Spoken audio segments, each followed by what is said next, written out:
سعودی عرب کے محکمہ passport and immigration جوازات کا کہنا ہے کہ ایوان شاہی کی جانب سے کرونا وائرس سے بچاؤ کے لیے جن ممالک سے مسافروں کے آنے پر پابندی عائد ہے، وہاں کے وہ شہری جو سعودی عرب کے اقامہ ہولڈر ہیں، ان کے اقاموں اور خروج عہدہ کی مدت میں 30 ستمبر 2021 تک مفت توسیع کر دی جائے گی۔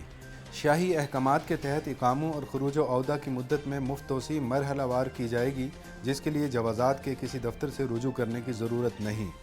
توسیع کے طریقہ کار کے حوالے سے جوازات کا کہنا تھا کہ اقاموں اور خروج عہدہ کی مدت میں مرحلہ وار توسیع نیشنل ڈیٹا بیس سینٹر اور جوازات کے اشتراک سے کی جا رہی ہے، جس پر عمل درآمد جاری ہے۔ واضح رہے کہ ایسے افراد جو ممنوع ممالک کی فہرست میں شامل ہیں، ان کے اقاموں اور خروج عہدہ کی مدت میں سعودی حکومت کی جانب سے اقامہ ہولڈرز تارکین کی سہولت کے لیے اقاموں اور خروج عہدہ کے علاوہ وزٹ اور ورک ویزے کی مدت میں بھی مفت توسیع کی جا رہی ہے، جس کے لیے کسی سے رابطہ کرنے کی ضرورت نہیں۔ ویزوں، اقاموں اور خروج عہدہ کی مدت میں مفت توسیع مرحلہ وار کی جا رہی ہے۔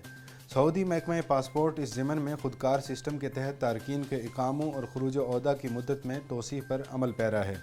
جوازات کی جانب سے اس حوالے سے مزید کہا گیا ہے کہ وہ افراد جنہوں نے وزٹ ویزا حاصل کیا ہوا ہے مگر پروازوں کی براہ راست آمد کی پابندی کے باعث وہ مملکت کا سفر نہیں کر سکتے، ان کے ویزے کی مدت میں بھی خودکار طریقے سے اضافہ کیا جا رہا ہے۔ ایسے افراد کو ہدایت کی گئی ہے کہ وہ اپنی باری کا انتظار کریں، باری آنے پر ان کے ویزوں کی مدت میں خودکار طریقے سے اضافہ کر دیا جائے گا۔ اس خبر اور دیگر خبروں کی تفصیل جاننے کے لیے وزٹ کیجیے urdunews.com۔